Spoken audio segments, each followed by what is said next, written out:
Gotta be quick. Somehow I can hear myself. I think that's because it's playing through something else. Either through the Brave browser, but this is an active time. So I guess YouTube stream is gotta be quick. Active replay. Somehow I can hear myself. I think that's because it's playing through something else. Created recursion.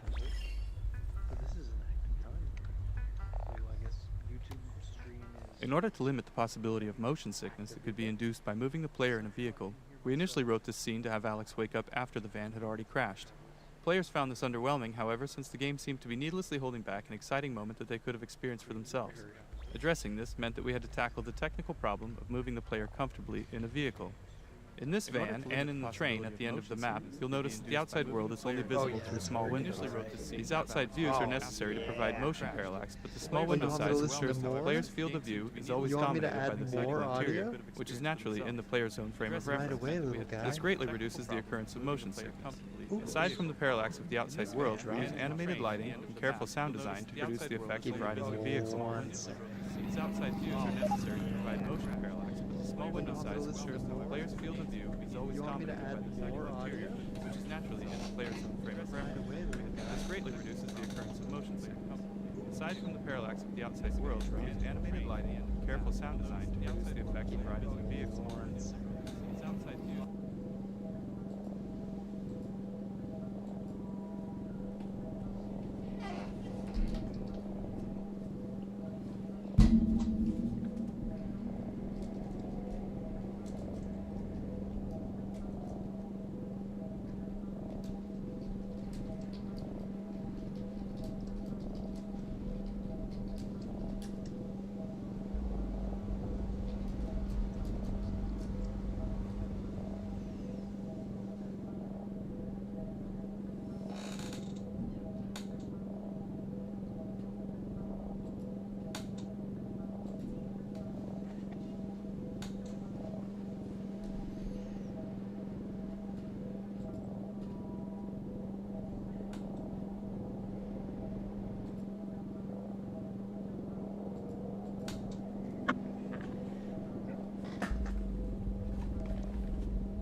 Alyx, you there? You've got to get moving. Russell? I've been in an accident. I know! I caused it, so technically not an accident. You've got to get moving. Wait, where's Dad? He's fine. Follow the drone.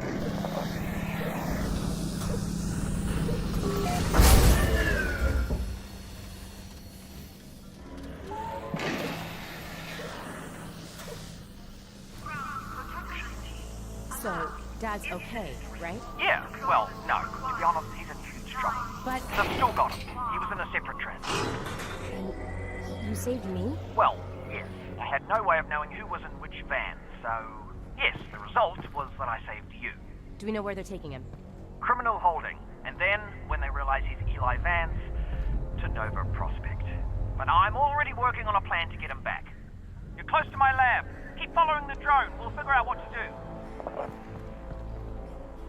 Where the last map was focused on conveying a lot of information about the world state to the player, this map is where we need to start the player's larger quest. That means the player must leave this map with an understanding of what's happened to Eli, and what they're going to do about it. The player also needs to meet Russell, so they have a face behind all the radio dialogue throughout the game. Finally, we need the player to collect the gravity gloves and the pistol and learn how to use them both. This is a daunting list. From experience, we know that if we cram all that into a single scene, players won't be able to remember more than a couple highlights. So this map's purpose is essentially narrative pacing. We need to draw apart the required events, separating them with enough time and space that players could ingest and remember them. At the same time, we're a little under the gun. Playtesting showed us that by now, some players have been playing for 30 minutes, and they're wondering when they're going to see some enemies. One of the first steps the writing team took on this map was to flesh out a scene between Russell and Alyx that covered all the dialogue we needed.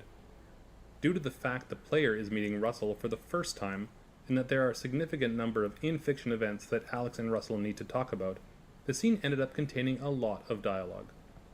We knew there was no way we could build a scene that long without boring the player, and the most important elements would be lost in the noise. One of the first tools we used to address this was the introduction of Russell's drone. It allowed us to take chunks of the dialogue from that original scene and deliver them throughout the area preceding the scene.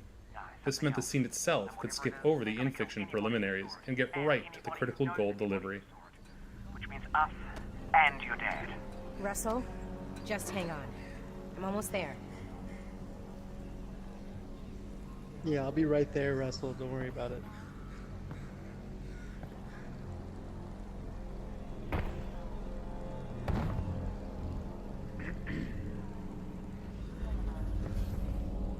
So this place is pretty neat. Like the art.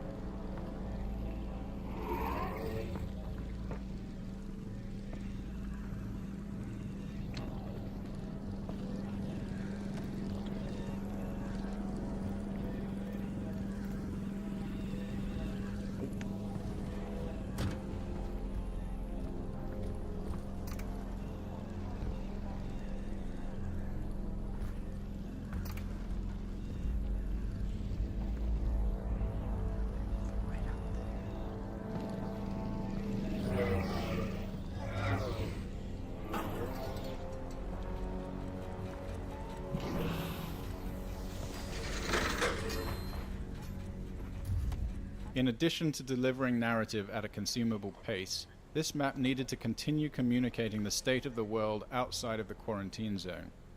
We also wanted players to understand when Half-Life Alyx takes place in the larger Half-Life timeline, and to see for themselves the massive scale of the Citadel under construction. The power of the Combine is embodied in their indifference towards humanity. They've conquered Earth with little effort and are now plundering it for their own ends. They've put a modicum of effort into their propaganda, but is ultimately uncaring. Later in Half-Life 2, we see Breen's attempts to talk to humanity with more seriousness, but it's unclear whether that directive comes from the Combine or if it's just Breen's attempts to be useful to them. Meanwhile, the Combine construction is brutally efficient. The Citadel's pervasive feeder cables make no attempt to fit into the lives of the residents as the Combine drains the city of its power. Within this playground, a nostalgic nod to Half-Life 2, this enormous cable has been run right through the mural on the wall, demonstrating the Combine's total lack of interest in the history behind the city.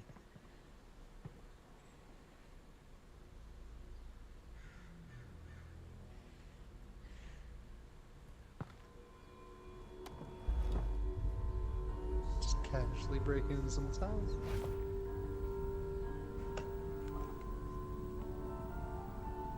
Really should have got that elite strap.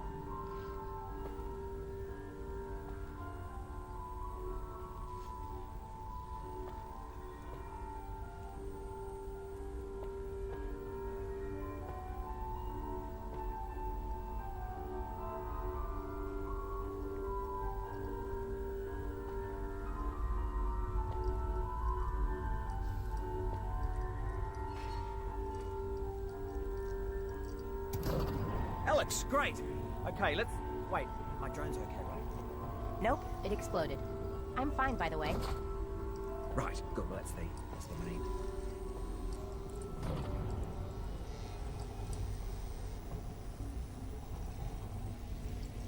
Russell, they've got Dad. I know. This is Right bad. from our earliest experiments in We're gonna find VR, out what he we knows learned that and players then- expect a high level of audio fidelity, even from minute interactions, particularly when the sounds are meant to correspond to clearly observable visuals. For instance, in one of our prior games, it may have been acceptable to use a generic sequence of computer key sounds when Russell was typing. In VR, however, we know that a player can observe the animations very closely, and even put their head right next to Russell's keyboard if they choose. In this case, players would notice a lack of one-to-one correspondence between the key press animation and sound. For Half-Life Alyx, we authored a set of individual key press sounds to be driven by animation. For example, That's it. as Russell's fingers animate to press a key, one of these key press sounds is played, resulting in precise synchronization of the animation and sound.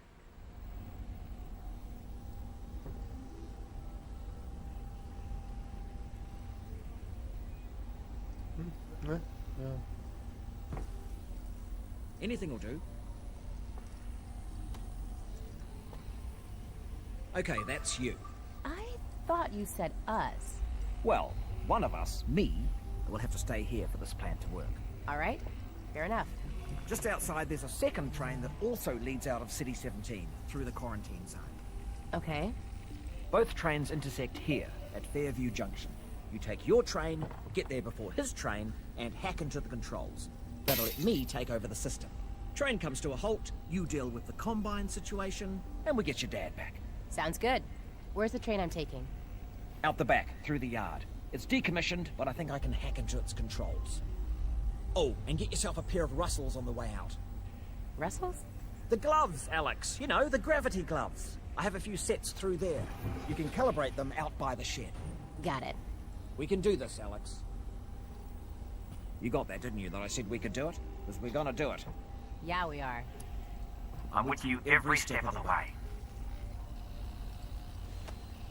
Russell's laboratory is the first time the player is in the same room as another character, and it highlights one of the main challenges we face when designing choreographed scenes in VR, keeping the player and characters out of each other's space. In previous Half-Life games, we could always forcefully move the player if we really needed them out of the way. We made several attempts at finding a similar solution in VR, but found that it often made players feel deeply uncomfortable or disoriented. So instead, we designed these spaces to allow for a natural separation between the player and our characters.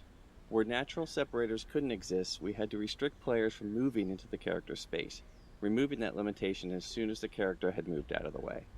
Another challenge was balancing how often characters respond to player actions while delivering important narrative information. In early experiments, we allowed characters to stop mid-sentence, which allowed them to respond immediately to the player, and then continue on with their dialogue. While technically straightforward, this was incredibly difficult to execute in animation and dialogue without feeling unnatural. The combination of custom reactions necessary to cover the range of possible player interaction and their resulting return to narrative dialogue quickly multiplied out of control. Eventually, we settled on a solution where we allowed only a minimum of interactions during the important narrative delivery sections, and a wider range of responses to more complex reactions after the scene has completed. In the case of Russell, we layer subtle head facing and natural eye contact on top of his performance while he is talking with Alyx. Then, after the scene, when he is typing at the computer, he will respond to players trying to touch him or objects being thrown around. Registered. Now flick your wrist to bring it in. Perfect. We're done. Oh, wait. I almost forgot. Alex, up here! You're gonna need a gun! Don't worry, it's unloaded. It's unloaded now! Oh, almost forgot. Guns need ammo. Here you go.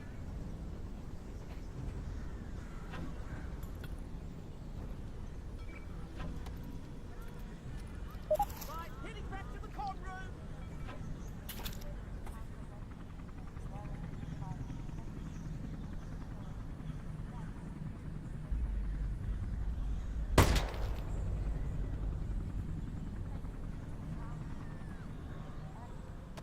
One frustration players may encounter in VR is having to physically bend down or reach out for objects in the virtual world, especially if they have limited real-world space. A common solution for this is to provide a way to bring objects to the player instead of forcing the player to go to them.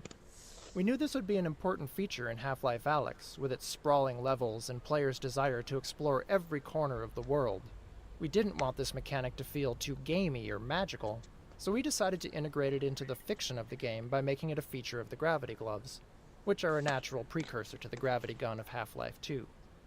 This allowed us to present the mechanic as a real physical action that's enabled by a piece of in-fiction technology. To emphasize the physicality that is unique to the medium of VR, we used a physical gesture to activate the pull instead of a button press, and then required the player to actually catch the object instead of automatically attaching it to the hand. This made the mechanic feel more natural and rooted in the fiction of the game's universe, while allowing the player to feel powerful and accomplished.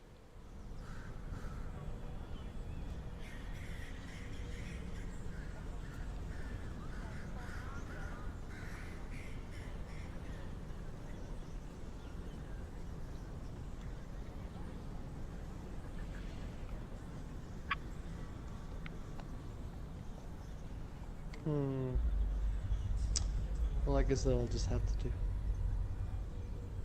I'd like to put my gun away. Not until I do this. Oh, you took care of that lock then. Good. Great. Did have the key for it, but should have given you that. That's on me.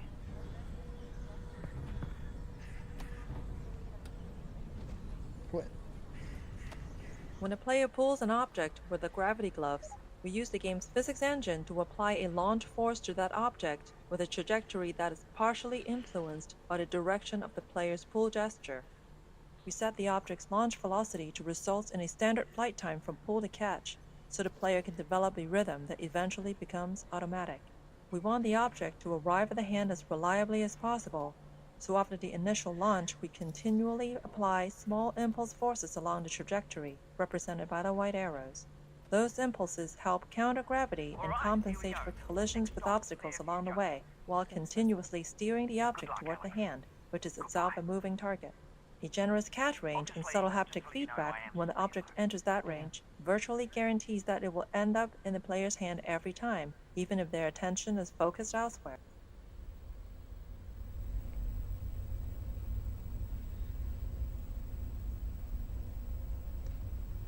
Is that a real person talking? I couldn't really tell. It felt almost robotic, but I don't want to be rude. It's got these little walls going all across the city. Literal gerrymandering.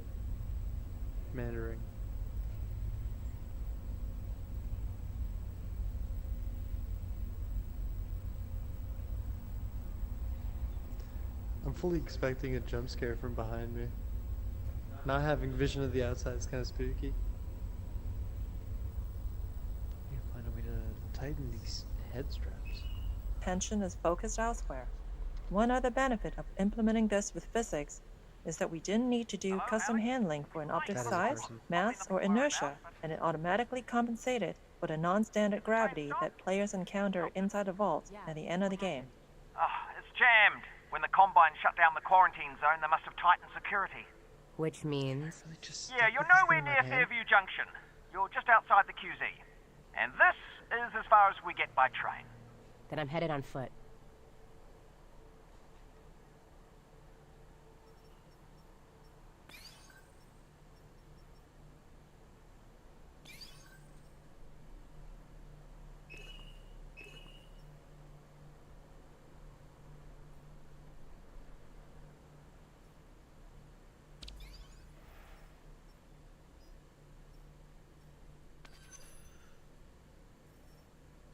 No, I'm sure I'll unlock it later. Good. I'll see if I can get you in some other way. Am I forgetting, like, a button or something? Can I put this thing away?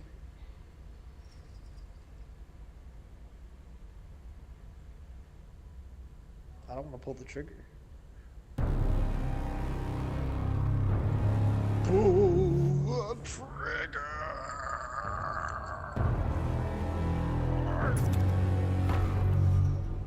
Really dramatic music.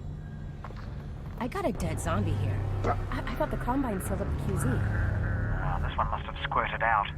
I've heard they've had trouble with barnacle spores outside the containment area, but not about fellas like this. Probably not a one-off then. I doubt it.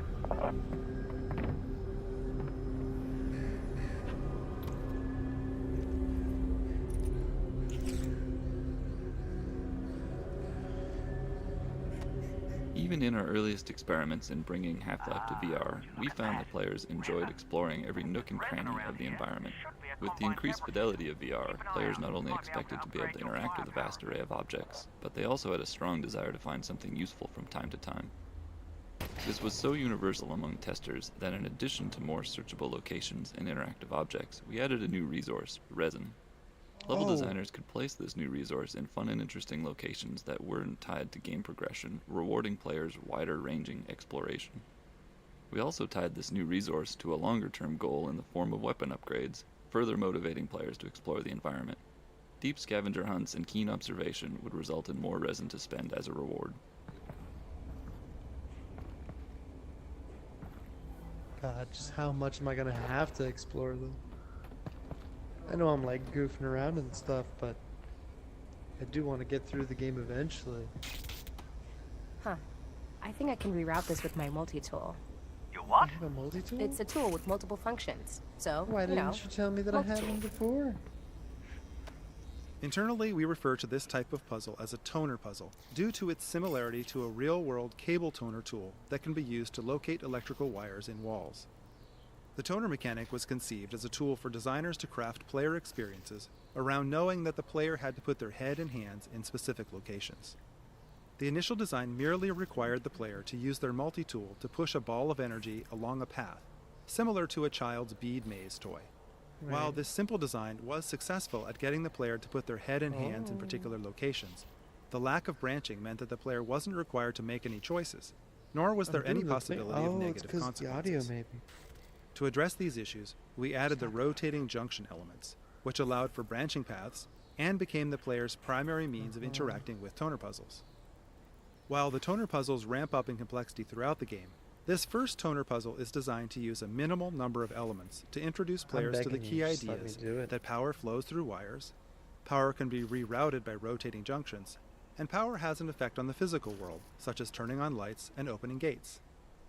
The sparking electrical outlet that branches down toward the floor is not strictly necessary for this simple puzzle, but it was added here to expose players to its behavior, since it was causing confusion in later puzzles when players were seeing it for the first time in more complex configurations.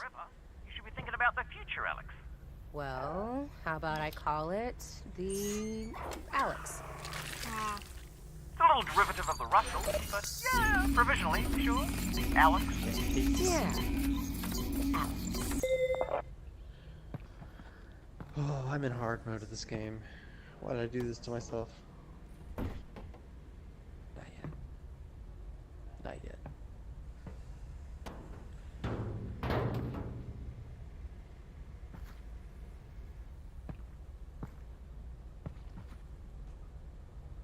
How much am I gonna have to look around? From our earliest experiments in VR, we realized how critical high-quality, high-density lighting was to conveying a sense of realism. In game development, any technology choice involves trade-offs between quality, runtime performance, and development time. For Half-Life Alyx, we chose a high-quality, high-performance light mapping solution which required a significant amount of offline preprocessing. We performed the light map preprocessing using a render farm, which could take several hours for a single map at the highest quality, and we put a lot of effort into mitigating the cost of that high iteration time for designers on the team. Specifically, we implemented a real-time approximation to the final lighting result, which allowed designers to light scenes in real time with confidence that the high-performance light maps would match their intent. Most lights in Half-Life Alyx are baked into a single term that describes distance falling and shadowing, allowing us to change the brightness and color of lights in real time at no cost. This encoding also allows us to apply shadows from dynamic props and characters without having to render any static geometry into shadow maps. Our light maps store directional information using the popular ambient highlight direction encoding, an improvement over Valve's own radiosity normal mapping technique pioneered in Half-Life 2. This new light map encoding ensures that the bumpy surfaces can appear bumpy even when not under direct light. This blinking light... Barnacles, while an iconic Half-Life creature, presented some interesting VR-specific challenges. While their tongue is intended to trap hasty or unobservant players, those caught by them often didn't realize what was happening. They would become disoriented or even motion sick as the barnacle lifted them up to be eaten. These unfortunate players almost universally died, and failed to learn what was happening even after multiple encounters. To address this issue, we created the tongue as a particle system. This allowed us to both physically simulate it as well as reliably position it for maximum visibility. If a player does get grabbed by a barnacle, the tongue always wraps right in front of their face, no matter which direction they try to look. This makes the tongue almost impossible to miss and visually guides the player's eyes up to the location of the barnacle, so they know where to shoot to free themselves. These fixation visuals that kick in as the player is being lifted not only serve to communicate the damage the player is taking, but they also help to reduce motion sickness by narrowing the player's field of view. These changes, combined with sound effects and other visuals like seeing stars and blacking out, eliminate confusion for players and enabled us to bring this classic enemy into the world of Half-Life Alyx. Useless.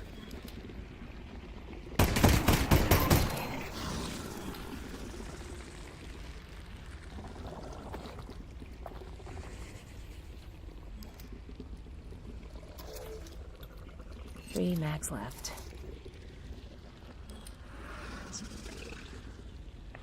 I didn't even get that one. Whatever.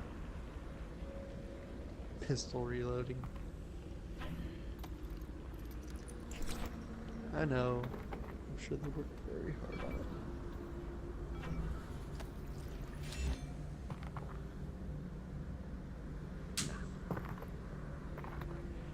No? No.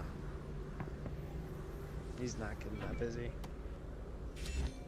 None of these dudes are getting up.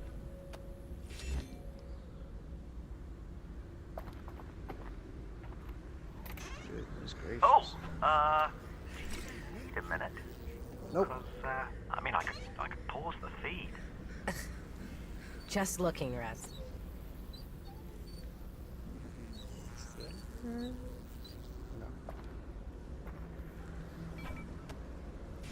Good gravy. Just really laying it on with all these resins.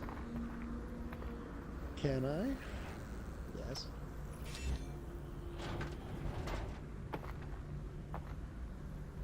Driving me crazy here, Valve. I'm trying to play the game. But there's so much resin to find. Just demonstrating how you hide it, I'm sure.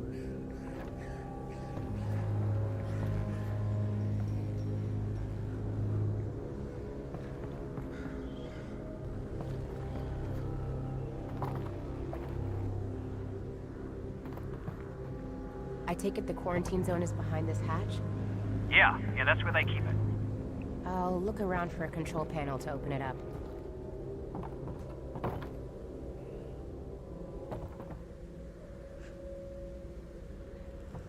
You want to see his face? Oh. Ugh. Feel melty.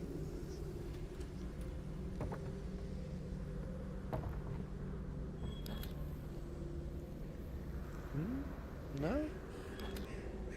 Okay.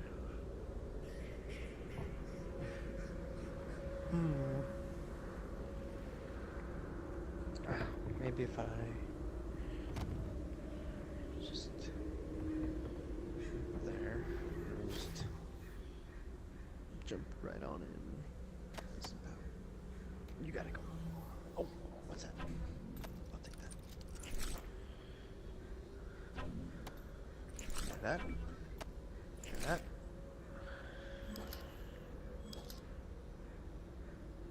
Decent.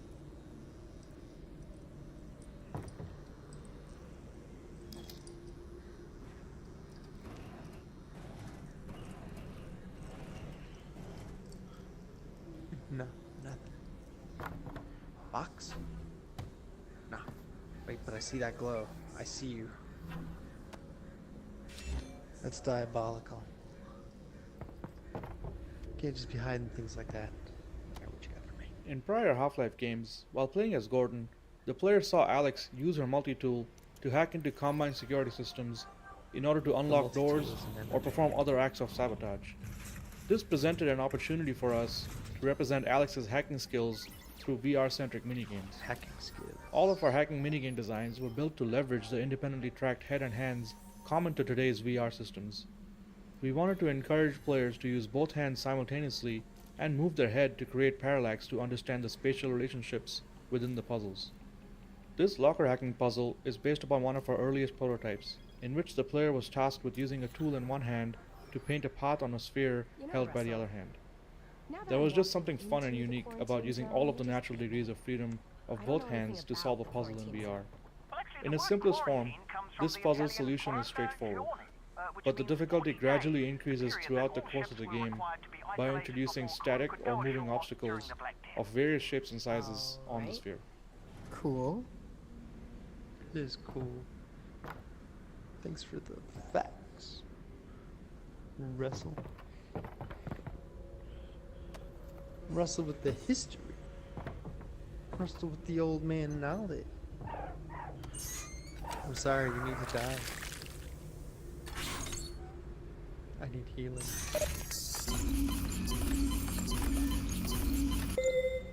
You could just walk away and kill that thing without even taking the heal. That's the control panel. They've probably scrambled the circuit.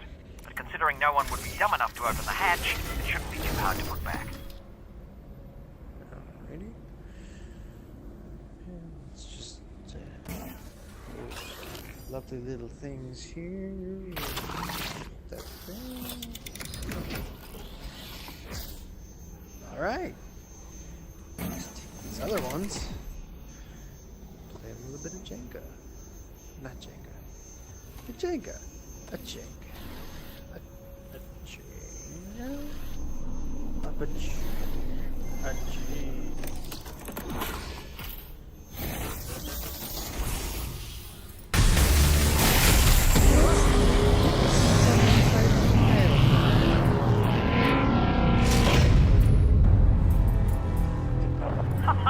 There we go, Literally finally. just an industrial-sized plug. How far is Fairview Junction? You'll go through the old subway tunnels on your way to the train yard. Have they started moving Dad yet? I don't think so, which is good news because we've still got time. Oh, that's great. Or bad news because they've already killed him. And you don't need to move a corpse, you just bury it. Or burn it. Russell. You still there, Alex? Russell.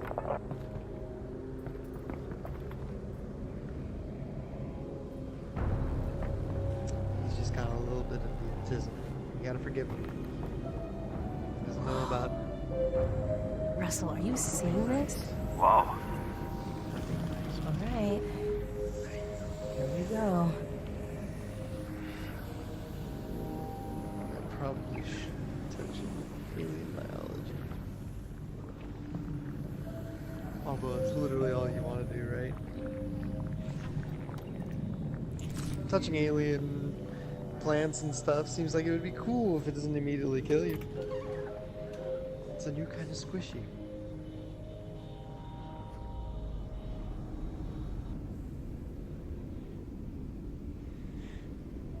So I made my way back. Made my way back. I'm going down the catacombs. I'm going down in the sewer. Gonna rustle up some Russell. Gotta go find my dad. Gotta go find the free man. Bit of me. Bit of my.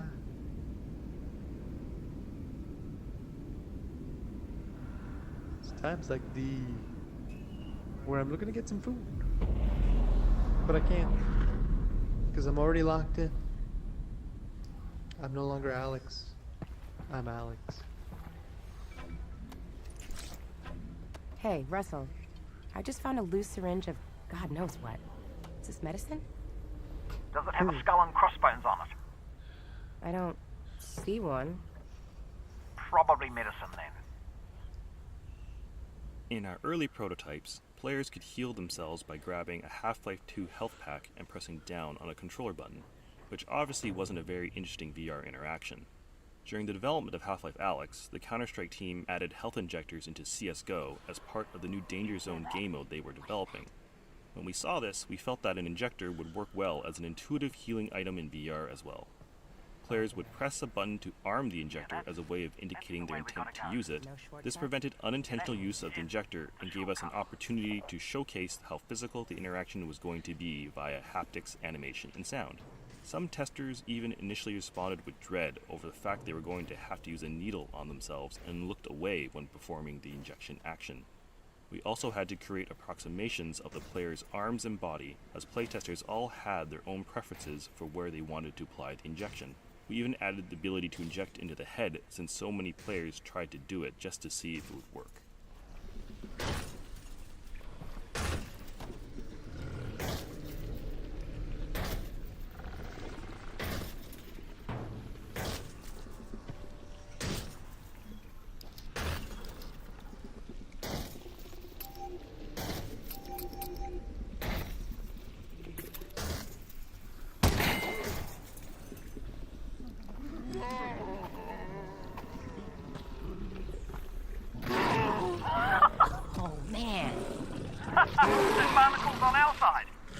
We had to ensure that players would become proficient at reloading their pistol during the early levels of the game, or later encounters in the game would be overly difficult. The prior map contained only static targets in the form of barnacles. Players could engage the barnacles at their own pace, but there were enough of them that players would need to reload at least a few times. This first live zombie is locked behind the chain link fence and cannot reach the player until the player opts into the encounter by shooting the lock on the door. The placement of zombies in the upcoming section of the game is designed to require plenty of reloading, to ensure that the player builds up this skill.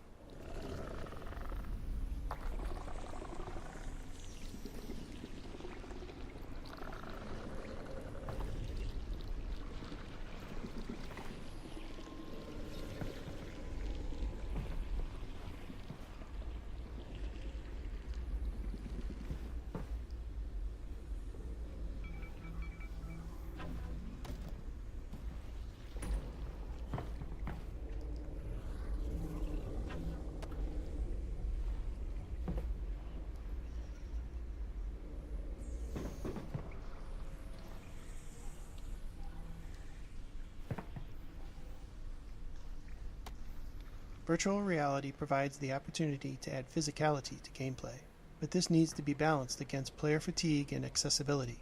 For example, we experimented with a low ceiling in this area, requiring players to crouch the whole time that they made their way across the tops of these train cars. Playtesters did not enjoy having to crouch for so long, so we raised the ceiling.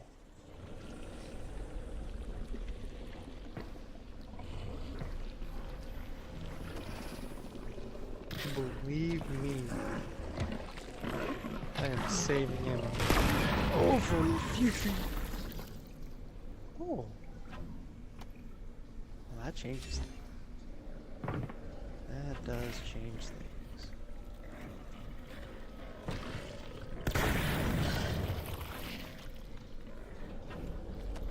That changes things a lot. Oh, how delightful. Oh, very delightful. Oh boy. Yeah, be careful. Alright. Oh boy. Oh, I see you. Hey pal. You okay? Some ammo over there. That's mine. That's my ammo.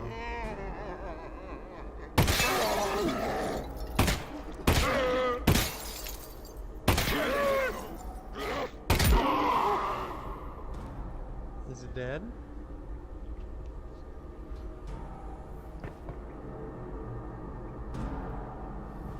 Can I? There's no shot. There's a shot. I can make that shot.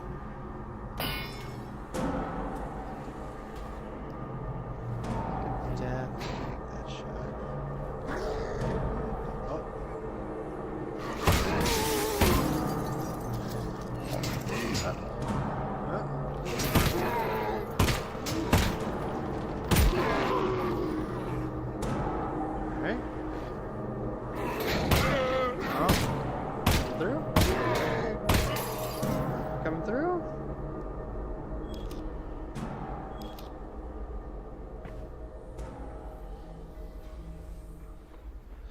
Did I miss anything?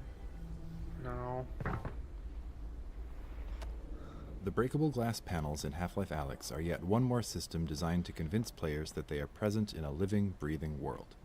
The panels detect the position of an incoming impact and procedurally generate new, smaller glass panels in a radial pattern around the impact position.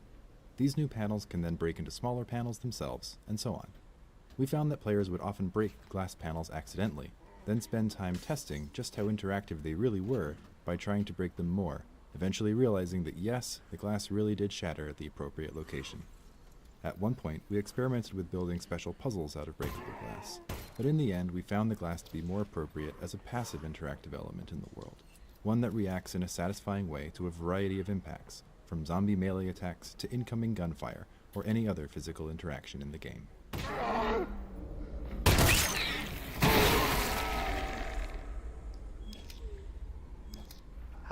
Diggity damn. Anything for me? You got anything for me? You got anything? Ah? Ah? Alright. You ain't got nothing for me. That's a lot to do.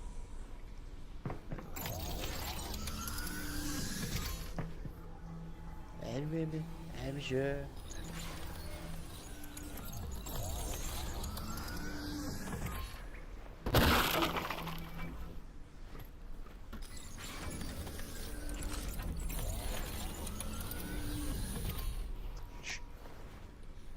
Put it on my heart.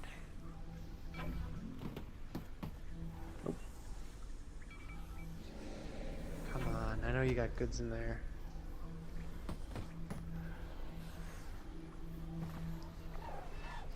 I know you're hiding the goods. I know, where are they? Where are the goods? You'll talk. They all talk.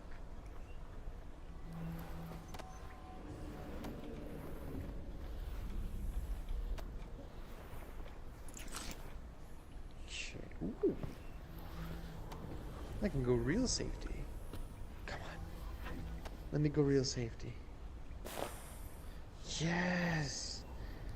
Oh, super safety, Alyx. My Russells are good enough.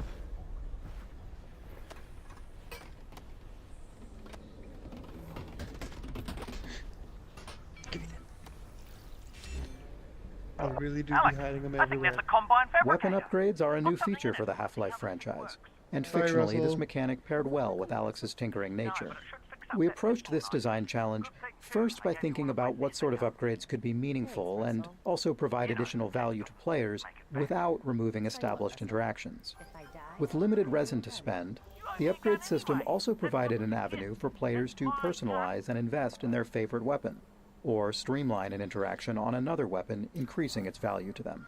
For example, the reflex sight still requires players to physically aim, but it improves the feedback on exactly where their shot will hit, and exposes previously hidden enemy weak points.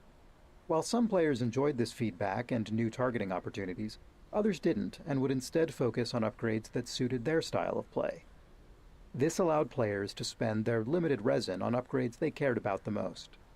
Another aspect of weapon upgrades that we focused on was not necessarily obvious when we first started to design and test combat in VR.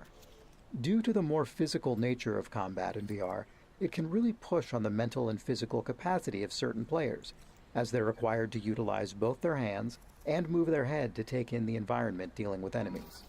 While this is a very natural experience, there's also a lot going on at any given point with reloading and combat.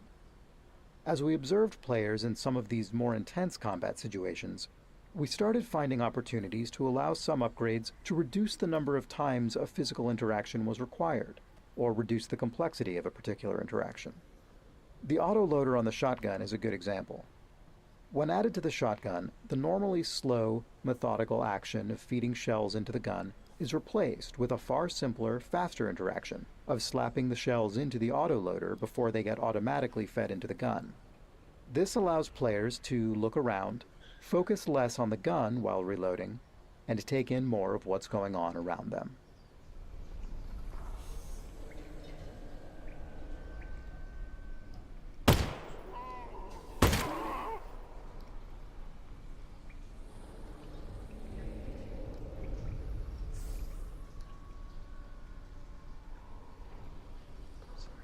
There is a third one.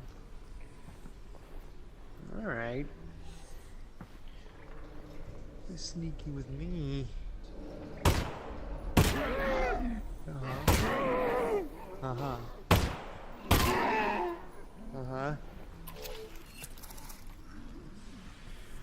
One in the shot. Come on. Come on. Come on. Oh. Hold that.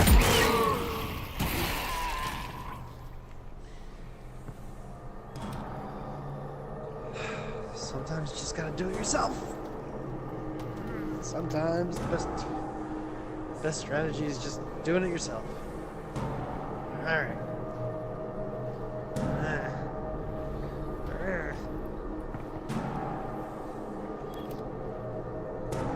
Punks. Kite them first. Let me grab it. At the beginning of the Half-Life Alyx project, we had the expectation that players would want to take a break after 30 to 45 minutes, since that's what we were seeing with the lab and other small-scale VR experiences available at the time. Because of this, we designed the pacing of the game's levels around play sessions of that duration. That's not cool. Over the course of development, however, the game itself included more downtime between intense combat encounters, and the comfort of the new crop of HMDs improved significantly. In fact, as the game progressed, we found that players were happy to play for hours on end. At the end of the playtest, players would often remark that this was the longest they had ever played VR in a single session.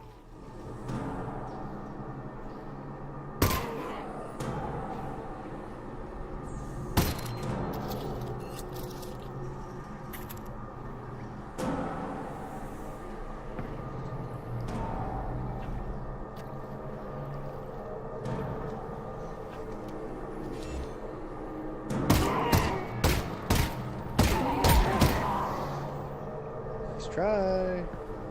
It's 2 bullets though. Gotta get a lot more economical. Come on now. Come on.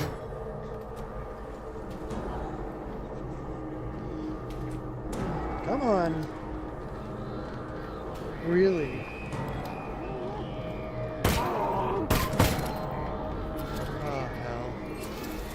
Ah, hell. Oh, you can't come through here.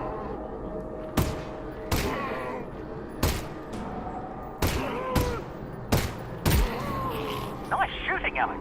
Thanks. Being a real dick. You know, for all your talk about what a Being lesser real 96, dick. this thing is not bad. Come. What are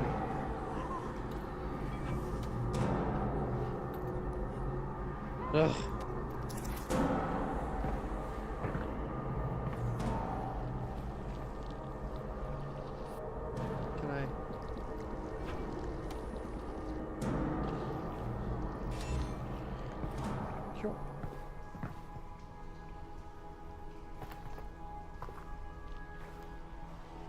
Is there more? Do I need to go over there to look for more?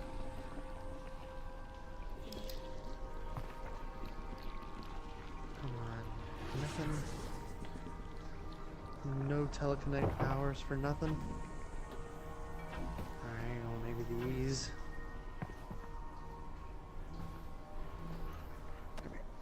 Come here. Let's just...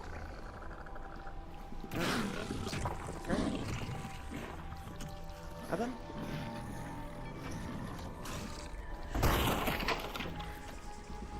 Cool. Kind of waste of time. Bye.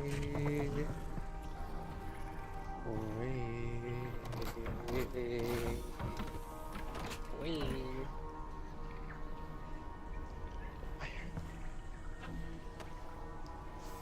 That's my shield against barnacles.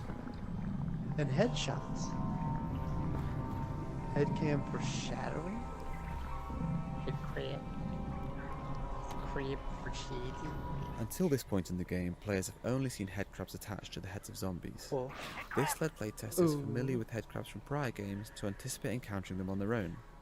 We decided to play up this anticipation by foreshadowing the first headcrab encounter with a headcrab that drops out of a vent before disappearing, as well as headcrab sounds in the environment, including a threatening headcrab sound coming from the partially boarded doorway ahead. Could have gotten from up there. Could have gotten me from there. So many places they could have immediately got me.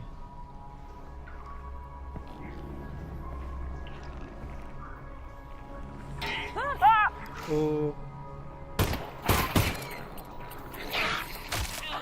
Oh god, oh god, I'm dead. On your face! I know. Get it off your face, Alyx! Oh, it's really on there! Oh, thank God. Yep, there it is. Found it. Probably only one of those.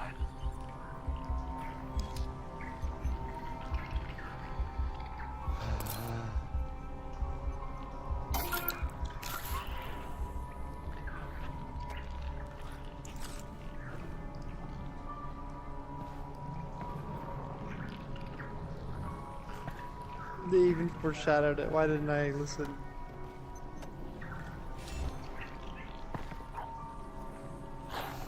Okay, two of those.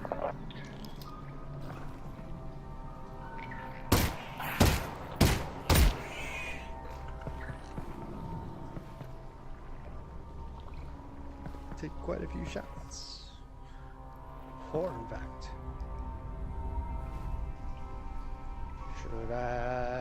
Should I be getting food? Should I do anything? The answer is yes.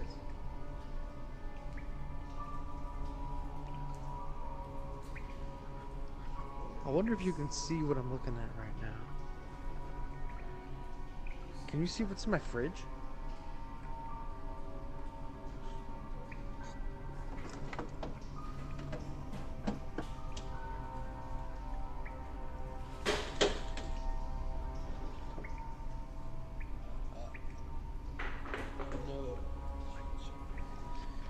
I cannot see what is in your fridge. It is a black screen.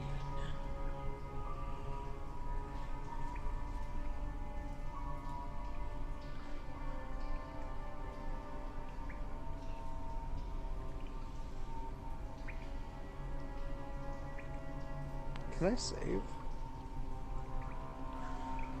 I'd like to save, please. Oh, wait. What's going on here? Let me look at my batteries. Headset batteries at 10%. That's got to be it. I have a gun.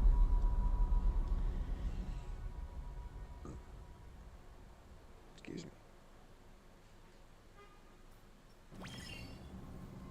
Game is saved. Okay.